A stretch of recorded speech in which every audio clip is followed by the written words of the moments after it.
You got a passport, right? I'm bidding on a new mineral. You forgot the aluminum. Each week, we break down another Breaking Bad episode in order, and this week we've made it to the Season 4 premiere, Box Cutter. I've got 36 details you might not know, already slashing last week's record. This was the only episode outside of Season 5 to crack 2 million US viewers when broadcast. I guess people were dying to see if Jesse really shot Gale. We start off with the Box Cutter and are treated to a Gale flashback. How's it coming?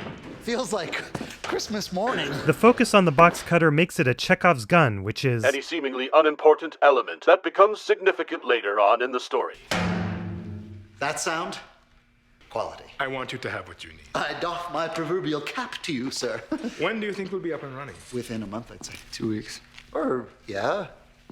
2 weeks? This scene makes this line from the last episode a bit odd. Does that guy ever leave? I'm nitpicking, but it makes it sound like he's not familiar with him. Just like the Box Cutter, the camera lingered on those lab notes for a reason. Also, check out the Germany envelope with its coat of arms. Donut Sprinkle just brought up how many German names and references there are throughout Breaking Bad. Presumably this envelope is here because of paperwork sent from Madrigal. If that is our competition, we have our work cut out for us. I can't, as of yet, account for the blue color. This is weird because the lab was set up for a methylamine-based cook by the time Walt got there. Maybe Gale figured it out later? You don't have any competition, Gale.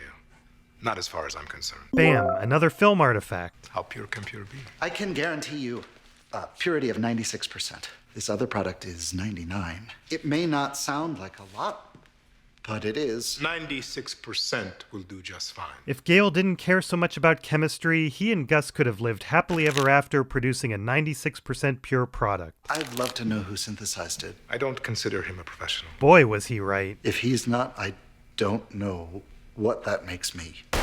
They blended footage they shot for last season with new footage because they loved his original reaction, but it wasn't long enough. 63531 Taboa, apartment 6. These shots, and even their timing, are copied from the last episode. They digitally altered the clock to change to 10:13 as a nod to X-Files creator Chris Carter. His birthday is October 13th, and his production company is called 1013. 1013 also appears throughout the X-Files universe. This is set up incorrectly with the hose coming out the top, although an upcoming shot from above when Victor barges in fixes that. The other contents on the table are also very different in this shot. The bullet hole is pretty darn close to where Gale was using the laser. Hey, I don't think you ought to go in there. Mister, this is a crime scene. You don't want to touch anything. Drive. In 2010, Michael Slovis was inducted into the American Society of Cinematographers, and this is the first time ASC appears after his name. And Bryan Cranston is now a producer for the remainder of the series. Bryan the producer gets the yttrium treatment, whereas Bryan the actor gets bromine. Walt and Mike assume that Jesse failed, until Victor releases some frustration. What the hell happened? He's gone? Bryan was growing back his goatee after he shaved for his role in the movie Contagion. So he's wearing a fake goatee, but it wasn't designed to go on top of stubble, so it kept flapping around. In some close-up shots, they needed to fix it up in post-production. You do a sweep? Couldn't. People there. He get himself seen by these people? What about you? What about you? Yeah. So what? Mike must have told Gus this when he made the phone call. I guess I better get this over with. They seem to be getting bigger. Tell me if this is getting to be too much for you guys. Absolutely not. Does this mean what I think it means? What? His car's parked in the driveway. It's not a state secret. I think that it's great. A big howdy do to Mr. I'm Not Here.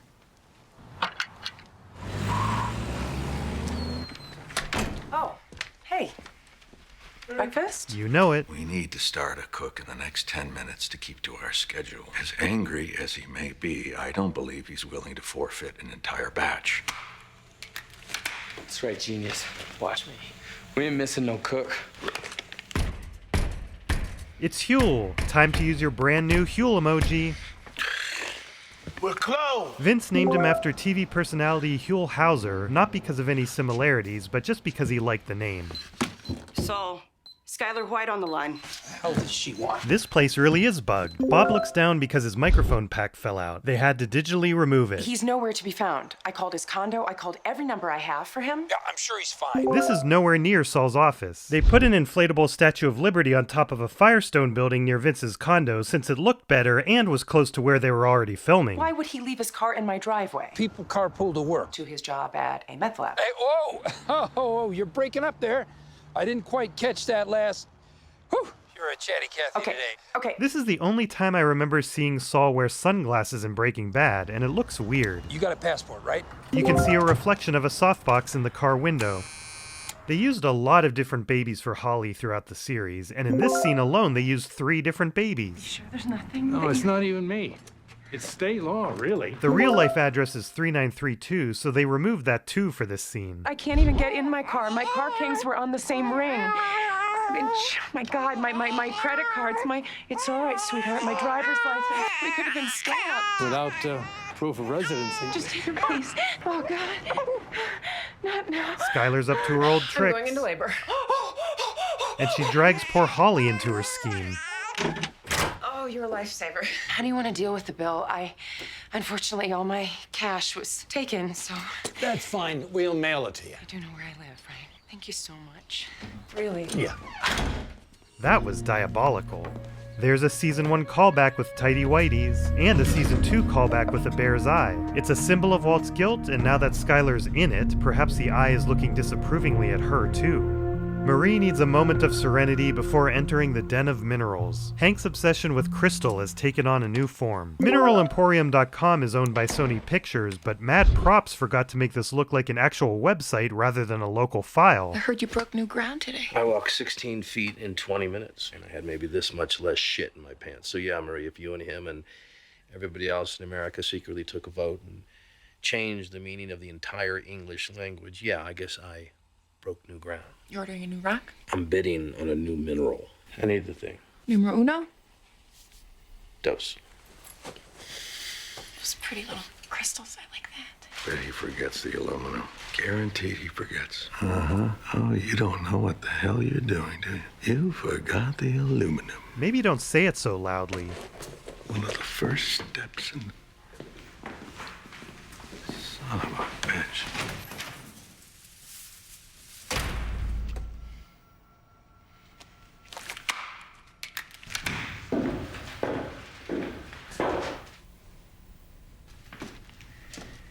Let's talk about Gail Bedecker. Walt just broke almost 2 minutes of no dialogue, the kind of thing we normally only see in Better Call Saul. When you make it Gail versus me or Gail versus Jesse, Gail loses. Simple as that.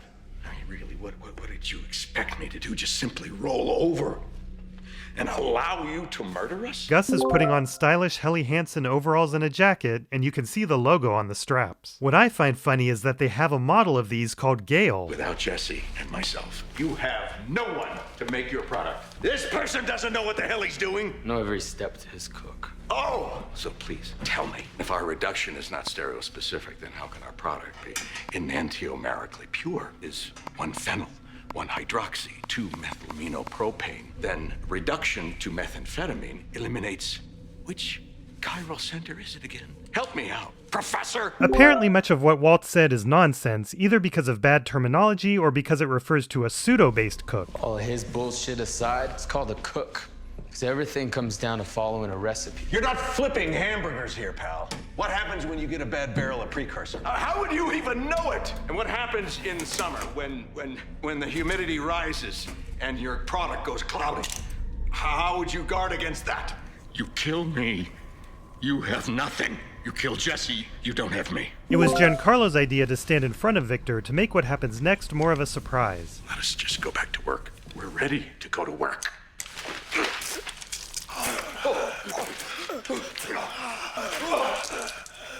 Victor had a prosthetic gash on his neck the whole time, and they used CGI to hide it for the split second before Gus's hand reveals it. And after a speechless 3.5 minutes, Gus says, "Well, get back to work." Get out. They came up with Mike helping them while filming because the two of them really couldn't lift it themselves. They fixed the hydrofluoric acid typo from season 1, although they're still not wearing enough PPE. And that's not Victor in the barrel, it's stunt coordinator Al Gatto. I never use this stuff. Are you sure it'll do the job? Trust us. And don't trust Mythbusters, apparently. I guess that's supposed to be his head separating from his body, which is super gross, but to get this effect, they had things hanging on fishing line behind the barrel. I don't know why they used this fictional label, because corrosive liquids are a Class 8 hazard. Class 2 is for gases. On the truck, they got it right. They're so wrong for this, although spaghetti would have been worse. Despite the very obvious branding, this was not product placement. Vince thought it was an ironic place to go, and it was a callback to this. There's gotta be a Denny's out there someplace. That's a real Denny's waitress. Even though they closed the restaurant for the day of filming, the real staff was there, and the cook made Vince the best moons over my hammy he ever had. The idea behind their ridiculous matching outfits is that Mike had to grab them new clothes and chose these out of spite. Vince saw these Kenny Rogers shirts at Walmart and bought them all before he even knew how he would use them. Although the costume designer added the size sticker as a funny extra touch. You'll be looking for another chemist. But it took him years to find Gail. He's not wrong about that. We're all on the same page. What page is that? The one that says, if I can't kill you, you'll sure as shit wish you were dead. Jesse is in tune with Gus's reasons for killing Victor. Walt would later think it had something to do with not knowing his place. Victor trying to cook that batch on his own? Maybe he flew too close to the sun? But according to Vince, there were two reasons. He got seen and was therefore a loose end, and he was sending a message that he would like to do this to them, but can't right now. Despite this being at the end, this was the first scene they shot for season 4. This is a callback to the cousins getting out of their car at the same spot. Look how well the foot turn even matches. I pay close attention to license plates in Breaking Bad, and although this one probably doesn't have a secret meaning, it does have a funny secret. It's the same license plate on the laundry truck that hauled away Victor. It's parked over in Amsden. Junior was about to get up and he would have seen it, so I wanted to avoid a lot of questions. Smart. Kenny Rogers. She improvised that line. There is also a funny connection to Kenny Rogers, as he was known as the Gambler due to his most popular song. Although in that song, he actually wasn't the gambler, much like Skylar's story about Walt. You okay? Right as rain. I don't know why Walt used this expression, but it jumped out at me because of Severance, which I'll eventually make videos about. It was Brian's idea to make the pair of pants too big.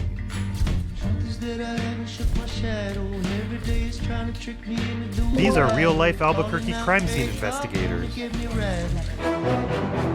Shout out to my patrons. Jesus, they're not patrons, they're members. Say hi to the new ones. Don Alfonso, Jack Byram, Pantathentic, Adam Coslin, Eulish, Jay Springman, Tyler Lewis, Rock Gremlin, A Pork Chop Guy, Paul Boyle, W11, Bubba Dino9, Andre, and 8 Ball Paul. Hello again to the other members who joined in the past month. Here are the members that have passed the 1-month milestone, like Foxy Pink Girl, Timmy Jackson, and Adam LaPrade. Then we've got the 2 to 5 month members, some of whom are very close to their 6-month milestone. And by now you should be quite familiar with our 6-month members. Next week we get the return of Bogdan and Venezia's Pizza.